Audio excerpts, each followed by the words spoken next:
Hi there, CX-5 owners. Today in your 2020 Mazda CX-5, we're going to be taking a look at CURT's 2-bike platform rack. And this is what our rack looks like here at the back of the vehicle. You can see it is a double platform style, which will secure your bike very tightly to the vehicle.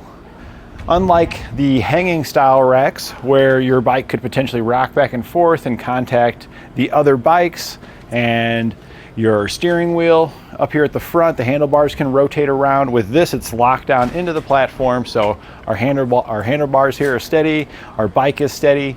It's just a more secure mount than what those hanging styles are. And with two platforms available, you can bring two, so you got enough room for a friend. And they are adjustable on our legs here, so we've got it set for the distance for this bike, but you can adjust the other ones here completely independent from one another and slide those back and forth down as necessary, so that way you can clear your handlebars and other things like that from contacting your seat or anything else. Now, while our bike's on here, we're not going to be able to open the lift gate. It will contact our rack, but there is a provision here to allow us to tilt it away. So if we look right here at this section right back here, you have two pins. We're going to remove the small pin first, which is on bottom there. And then we'll take loose the larger pin that's just above that. And now you're probably gonna have to push up just a little bit to take some pressure off the pin, and then we can tilt it away. We can open up our lift gate, and you can see it fully clears. This can be useful when you're heading to the trail, stuff like that. You can open up your cooler, maybe stop at the gas station, fill it up with water and anything else you need, take care of all of that gear, shut her back up, and then we just got to lift it back into position and we can head back onto the trail.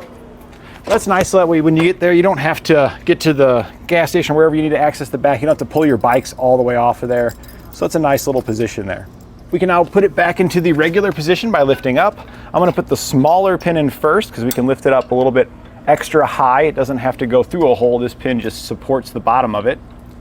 So we'll get that one clipped in, and then you can see there it just rests on top of that pin, which holds it pretty close to the alignment for the hole for the larger pin here. You might have to rock it back and forth just a little bit to get that to line up. And then we can pin it back into place.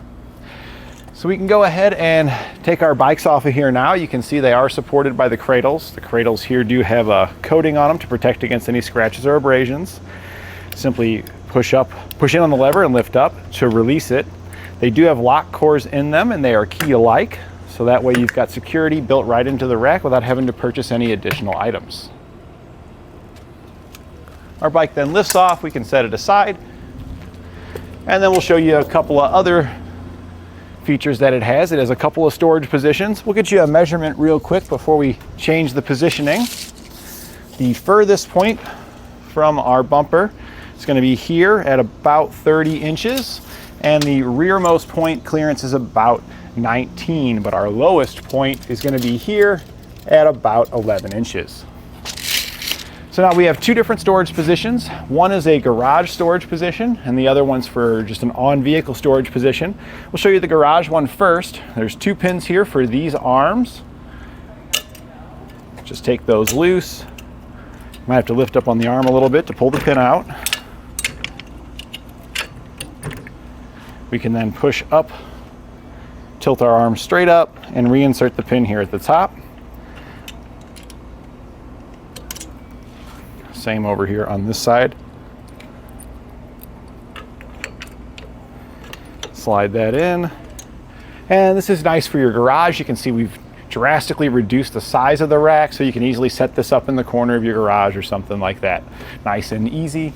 And now we'll show you the other storage position here. We're going to go ahead and drop these back down because it does need to be in this position for the vehicle storage position. Once we get both of these back down, there's another pin right here at the center. That's for our center mast. And that's located right here. So we're going to pull this one out. Now, before you pull this pin out, make sure you got a good grip on this bar because it will rotate in either direction and it can contact the vehicle. So make sure you got a hold of it, pull it towards the rear, and then you can reinsert your pin in there.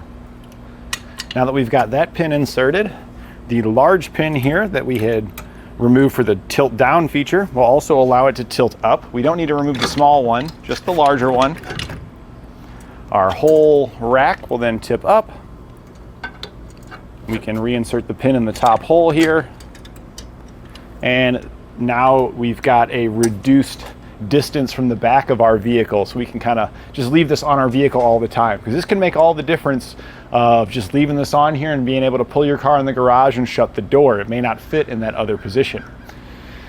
And with this position here, we do reduce our distance here, so we are only at about 16 inches now to the furthest point here at the back of the vehicle, and the lowest point down here of course remains unchanged. And then if we look at our shank here, we can see it's a 1 1/4 inch shank, but it does come with a conversion collar that will bring it up to 2 inches, so it will work with either 1 1/4 or 2 inch hitches. And we've got it inserted in a 2 inch hitch here. You'll secure it in place with the included anti-rattle bolt, and there's a clip for the other side.